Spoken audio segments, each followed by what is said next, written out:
नमस्कार. तर आज आपण जे आहे सोयाबीनचे खरे आणि ताजे मार्केटचे बाजारभाव या ठिकाणी जाणून घेणार आहोत. कोणत्या बाजार समितीत काय बाजारभाव आहे ते आपण या ठिकाणी बघणार आहोत. सर्वप्रथम आपण जर बघितलं तर बीड जिल्ह्यामध्ये जे आहे कमीत कमी या ठिकाणी 3,900, सरासरी 4,100, तर जास्तीत जास्त 4,400 रुपये मार्केट बीड जिल्ह्यामध्ये पाहायला मिळत आहे.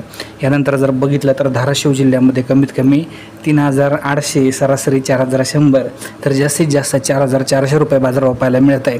बाजारभाव जर बघितलं तर जे बाजारभाव हे कमीत कमी या ठिकाणी 5,000 ते 6,000 रुपये पाहिजे.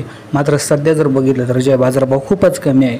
बाजारभाव वाढलेच पाहिजे. मात्र मोठ्या प्रमाणात ज्या शेतकऱ्यांची निराशा सरकारने या ठिकाणी केलेली आहे. यानंतर बघितलं तर लातूरमध्ये कमीत कमी 3,800, तर जास्तीत जास्त 4,400. नांदेडमध्ये कमीत कमी 3,900, तर जास्तीत जास्त 4,400 रुपये मार्केट नांदेडमध्ये पाहायला मिळत आहे. म्हणजे एकंदरीत जर बघितलं तर जे आहे बाजार समितीत जे आहे या ठिकाणी मोठी वाढ होणे गरजेचे आहे. बाजारभाव वाढलेच पाहिजे तरच जे शेतकरी मित्रांना या ठिकाणी परवडेल. सर्वांचे धन्यवाद आपण हा व्हिडिओ बघितल्याबद्दल.